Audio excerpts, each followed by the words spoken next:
Bonjour à tous, bienvenue sur VM6. Donc ça va être le tuto, le QCM donc numéro 3 de la série que je viens d'entamer donc sur la chaîne SVM6. Vous allez retrouver sous cette vidéo également le lien pour avoir accès à la playlist, pour ceux qui veulent s'amuser à travailler là-dessus. Et donc avec ce troisième QCM, on va voir donc différentes façons de revenir donc à des formes initiales des plans que vous voyez. D'ailleurs, vous voyez ici, si je regarde celui-là, il est désaxé.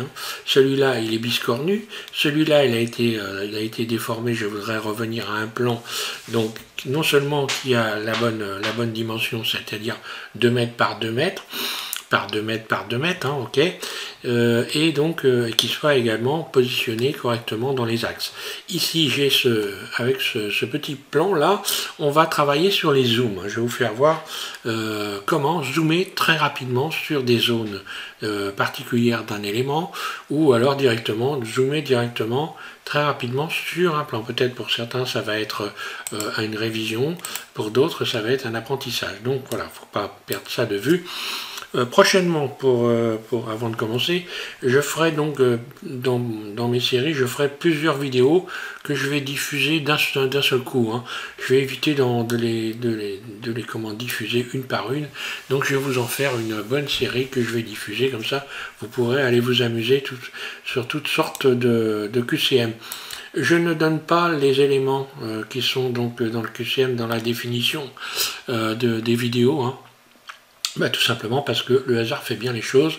Vous pouvez essayer de cliquer sur n'importe quoi, et puis si vous avez déjà vu, voilà. Mais je préfère faire comme ça, voilà, et ne pas divulguer dans l'objet du QCM, voilà.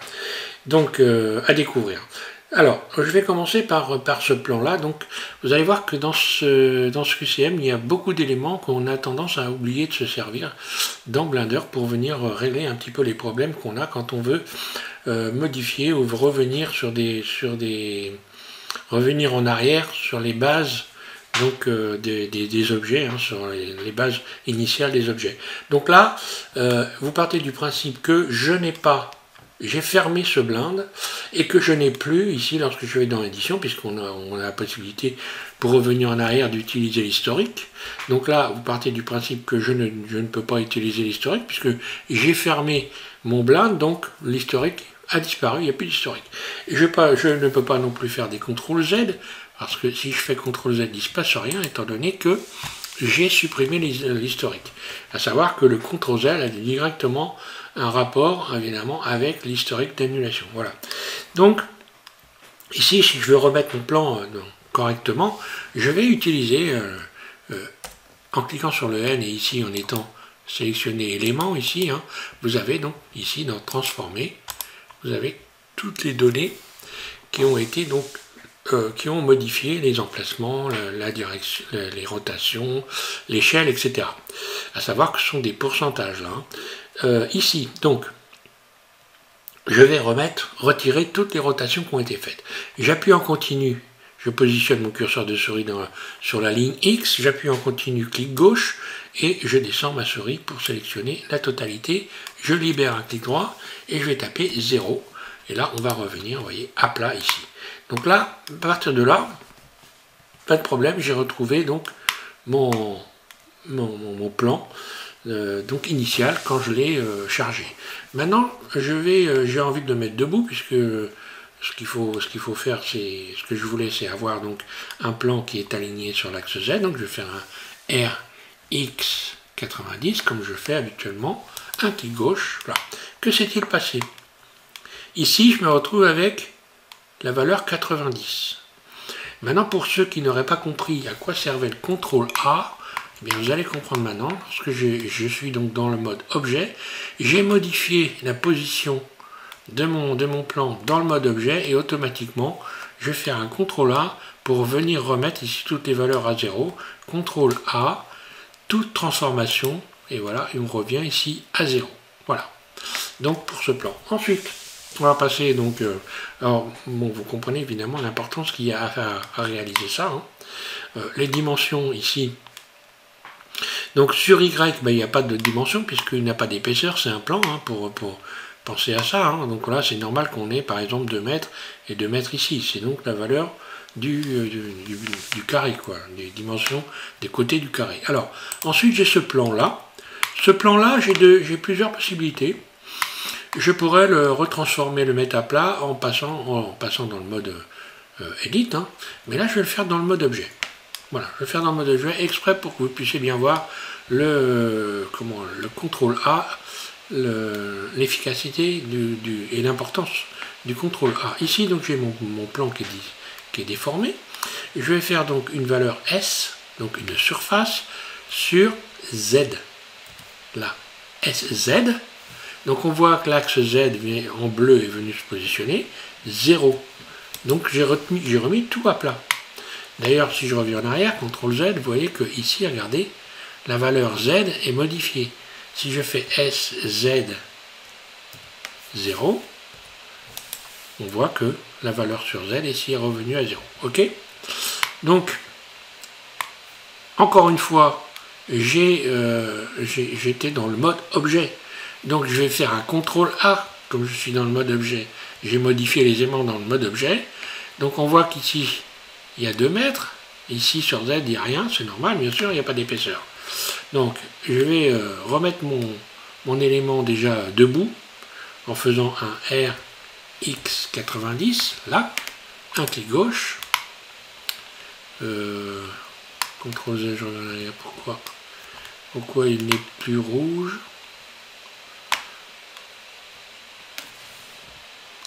La couleur a disparu, je cherche pourquoi, désolé, mais ça peut m'arriver aussi de chercher à comprendre. Je vais faire un CTRL A maintenant, comme ça, toute transformation, RX, pardon, 90, oui, voilà, c'est bon. Voilà, donc tout est rentré dans l'ordre, sauf que là, j'ai toujours 90, puisque j'ai appliqué une rotation ici. J'ai dû faire une fausse manip avant, je ne sais pas ce que j'ai fait, bon c'est pas grave. Ici donc j'ai 90, donc je vais faire un CTRL A pour revenir à une valeur initiale. Et comme j'ai ici créé une subdivision, bah, soit je clique sur le simple pour avoir retrouvé une forme carrée, hein, soit je supprime carrément la subdivision. On va passer maintenant à cet élément-là. Vous allez voir, complètement différent. Donc là, qu'est-ce que vous auriez fait, vous? Vous allez voir que c'est un peu spécial. Donc, je vais venir ici, me positionner sur cet élément-là. Et là, on voit également qu'il y a eu donc des rotations qui ont été réalisées. Donc, je vais supprimer ces rotations. J'appuie en continu. Comme j'ai fait tout à l'heure au début, je clique sur le 0, un clic gauche, tout est revenu à plat. Je vais me mettre en vue de dessus. Voilà. Et pour venir remettre les choses dans l'ordre, là je ne vais pas avoir 45 moyens parce que là j'ai plus rien à faire dans cette fenêtre là. Donc je vais passer en mode édition. Je vais sélectionner ici cette arête là et je vais faire en sorte que cette arête revienne dans les axes. Déjà je commence par là. Donc je vais faire un SY 0. Donc on voit qu'il est venu se remettre dans l'axe. À partir de là, j'ai donc les éléments de cette face qui sont bien axés. Je peux revenir dans le mode objet et venir ici, regardez bien, redonner les bonnes dimensions à mon cul, dimension. Si je mets 2 mètres ici, 2, donc 2 mètres, il va reprendre la bonne dimension. Okay. Et en reprenant la bonne dimension, ce que vous voyez ici, c'est que l'échelle a changé. Je reviens en arrière, CTRL Z. Là, l'échelle, on était 1 partout. Et maintenant, si je remets ici 2 mètres, je modifie l'échelle. Donc, il va falloir automatiquement que je fasse un CTRL A pour remettre ces valeurs-là ici à 0, enfin à 1. CTRL A, toute transformation, et là, voilà, je suis revenu correctement. Je vais faire un RX90, voilà. Si j'ai donc ici une rotation qui a été faite, hein, donc si je veux revenir à 0 partout, je vais faire un CTRL A, toute transformation. Voilà. Alors, ensuite, on passe au dernier élément ici. Là, si je veux zoomer, j'ai plusieurs façons de zoomer. Alors, important de bien gérer le zoom parce que ça fait gagner du temps.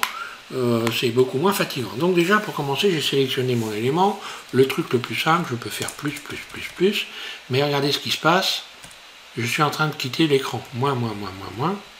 Je suis en train de zoomer, en fait, dans l'espace. Donc, je zoome sur tous les éléments. Moi, ce que je voudrais, c'est zoomer uniquement sur cet élément-là pour gagner du temps. Donc, ce que je vais faire, je vais appuyer sur le point de mon pavé numérique. Et voilà, j'obtiens ceci. Maintenant, si je fais moins, eh bien, je suis toujours en position de zoomer sur l'objet et non sur la scène. Là, moins, plus. Ou si j'appuie en continu sur moins, ben voilà. Si j'appuie en continu sur plus, voilà. Maintenant, j'ai la possibilité également de zoomer avec la roulette de ma souris. Donc, soit je fais tourner la roulette de ma souris, n'est-ce pas?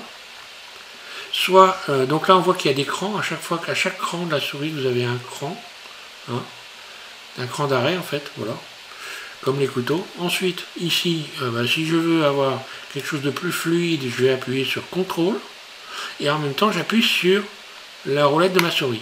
Et là, j'ai un zoom comme ceci. Je me fais monter ma souris en haut et en bas, hein, donc le curseur de ma souris vers le haut ou vers le bas, et j'obtiens ce type de zoom là. Voilà. Donc évidemment, c'est intéressant d'avoir ce type de bien utiliser le zoom, parce que si j'ajoute ici par exemple, on va imaginer, j'ajoute ici une bestiole, et cette bestiole, je vais lui donner une couleur en même temps, pendant que j'y suis, ce sera plus joli. Allez, on va lui donner le violet aussi. Cette bestiole, je l'emmène en mode edit. Imaginons que ici, je sélectionne des vertices. Ici, je me mets en mode vertice. Je désélectionne tout. Et je vais sélectionner une zone, particulièrement ici, par exemple, que je voudrais retravailler et avoir un zoom direct sur cette zone-là pour pouvoir la retravailler. J'appuie sur le point et on voit que, voilà, sur le point de mon pavé numérique, et tout de suite, je suis revenu à zoomer ici. Je peux tout de suite encore faire moins ou faire plus. Voilà, j'aurais pu même appuyer directement. Ici, je reviens là. Si j'appuie sur plus en continu, ben voilà, je zoome directement. Si j'appuie sur le point, je ne vais zoomer que sur la zone qui a été sélectionnée. Par exemple, ici, si je clique sur ce vertice-là et que j'appuie sur le zoom, eh bien, vous voyez, il n'y a que ce vertice-là qui est, et je suis bien arrivé sur la zone directement. Là. Voilà, donc ça, c'est aussi quelques éléments qu'il faut donc... on a tendance aussi un peu à oublier que zoomer, il y a plusieurs façons de procéder, et que suivant la façon dont suivant les habitudes qu'on prend, on peut gagner du temps ou en perdre beaucoup. Voilà. Donc je vais vous mettre sous cette vidéo, je vais arrêter là, puisque là on a fait la totale. Sous cette vidéo, vous allez avoir le lien de la playlist donc, que je suis en train de créer avec tous les QCM. Je ne mets pas la description des QCM volontaires. Donc ça sera un peu au hasard, vous aurez l'occasion comme ça de voyager un peu dans la playlist. Et puis si vous les faites les uns après les autres, comme ça vous ne recommencerez pas la même chose, mais éventuellement on peut recommencer la même chose, ça peut être un aide-mémoire. Pour certains ça va être une forme d'apprentissage rapide, donc c'est un peu l'avantage je trouve de ce type de support.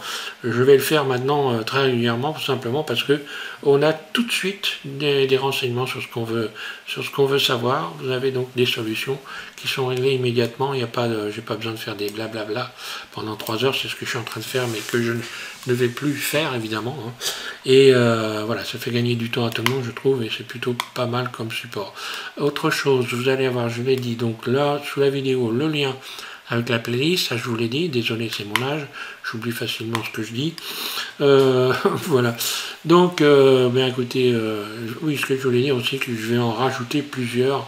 Là je les fais un par un, bientôt je vais en faire plusieurs à la file, je vais les rajouter tous en même temps, hein, comme ça vous aurez donc voilà, plusieurs QCM pour vous amuser le même jour. Voilà, merci à tous, bon courage, et puis n'oubliez pas de me préciser si vous appréciez cette nouvelle forme de vidéo, hein, voilà, parce qu'il n'y en a pas beaucoup qui sont réalisées. Quand elles sont réalisées, c'est souvent à la fin d'un tuto, d'ailleurs quasiment toujours, ou alors elles sont réalisées sous forme de texte, ce qui est complètement différent. Voilà, allez, merci à tous, bon courage, Et je vous invite à continuer à regarder cette série et puis à vous tester. Voilà, merci.